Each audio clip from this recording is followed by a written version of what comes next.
Pensacola Goldwater Hospital in New York on Roosevelt Island. This hospital, about almost 90% of its population are paraplegic and quadriplegic patients, most of which are gun violence victims, most of which are African American men. So I took him up there and then had an interview with him afterwards about how he ended up in the parking lot, but also what he should be doing in talking to young people and seeing really the type of power that he had. One of the most interesting questions that was asked during that interview was, how do you take a nonviolent approach when people who look just like you want to see you killed, want to see you dead? Ambassador Young's answer to that was, I don't know. Because we were very clear about who our enemy was when we were fighting against racism. Now the issue is a civil rights struggle within the community. So in this clip I'm going to show you, I'm just going to show you the last 8 minutes when T.I. and Mike Render and Ambassador Young, we are all sitting with a very diverse group of young people at the YMCA. You will see white people in this clip. You're going to see college students in this clip from Morehouse and Georgia State. You're going to see young people from Darrell High School and Tri-Cities. You're going to see a young man from North Atlanta High School talking about how they understand gun violence and gang violence. But I want you to pay attention to Mike's statement. And that is going to shape the rest of our conversation. I want you to pay attention to Mike's statement. The music that we make is about life.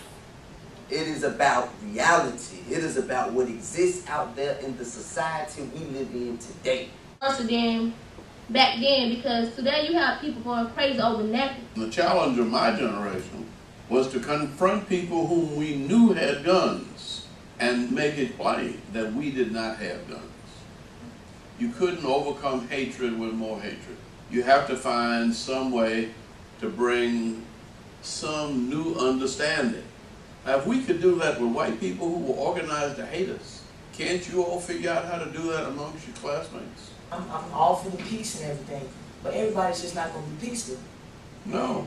You're absolutely correct about that, but just as Mr. Young said, you can't, a lot of times, you know, we have that fight fire with fire mentality. Oh, that's not where I'm coming. No, not you specifically. I'm just saying us as a people, myself included. I ain't never seen a fireman run up to a fire and try to put it out with some more fire. A lot of times, especially young black men, we're afraid to say, I was afraid. Mike Render, a popular rapper known as Killer Mike, is a close friend of T.I., and he points out a big difference between now and then. The easiest answer is more access to guns. 30, 40 years ago, you could not go get your father's MAC-10 out of his closet. You know what I'm saying? This is a different battle than the one I fought with Martin Luther King. They overcame that. But within our own culture, within black culture, we've not done our own civil rights campaign. We're not treating each other as citizens, as civilians, as humans. And we have to get past that anger. We have to get past being mad because we feel like we've been denied. I've known Mike since he was, 12, 14 years old. It's amazing how these young people have grown. All right, there are two things that I think are very significant about what T.I. said and what Mike said. And one of them has to do with the music that we make is about society, right? That's the first thing that he said. It's about what exists out here in the society in which we live. That's what Tiff said. And then we have Mike saying that there's easier access to guns. That's one thing. And then the second thing he said is this notion of fear and this emotional anger because you feel like you've been denied something. Okay? Those are two things that he said. And he said that we have not done our own civil rights campaign. We have not gotten past this feeling of feeling as though we have been denied something. That's why we talk about hip hop, and that's why when we talk about hip hop, we talk about these situations. This is the primary reason why it matters. The other reason that it matters is because hip hop has now become so stereotyped in terms of the music that when we look at the philosophy, when we look at the language, when we look at the leadership potential within the community, it kind of gets lost and it kind of gets confused and caught up in all of these stereotypes of hip hop being tagged as causing all of the violence. That's what it says in here. The first word is that hip hop causes violence. Hip hop causes violence. And that's based off of that theory of consumption that Rose talks about.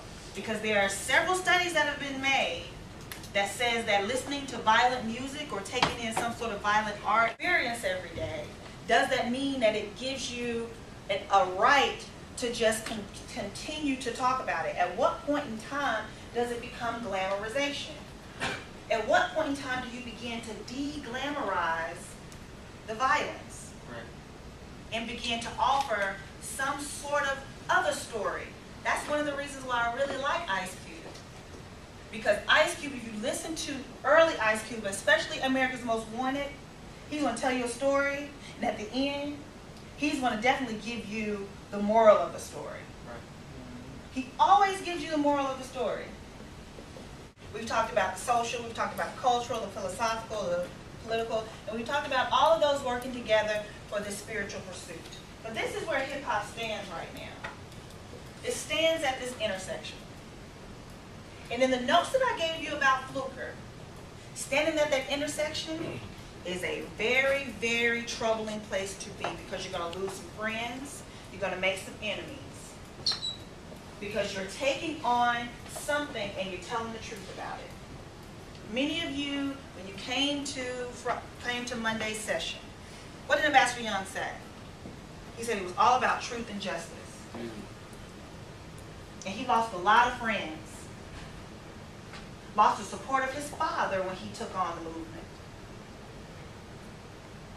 Oh, why are you going to go down there and get involved in that? You need to stay right on over here, be a dentist, be a part of this bougie black culture and community, rather than going down to Alabama, going down to Georgia, and getting involved in that movement. So understand this, standing at the intersection is not an easy place to be. It's a choice that you have to make, because you're going to have to call out some folks. You're not going to have a whole lot of friends. And this is where hip hop is standing when we're talking about this issue of violence. Because one of the reasons why hip hop is said to cause violence is because of this whole thing of authenticity as a stamp of approval. Keeping it real as a stamp of approval.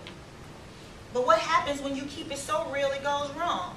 Those young men that went and flew by that club on Saturday, they was probably trying to keep it real so they could do whatever it is that they were doing. But you kept it so real that you then sat up here and took a lady out, made her brain dead, shot 3 other people.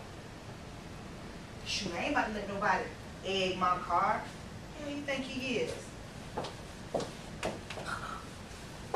I'm gonna go find him. Bam! Kill him. Now that's real. Only because he egged your car. All right? Holy questions, I got you.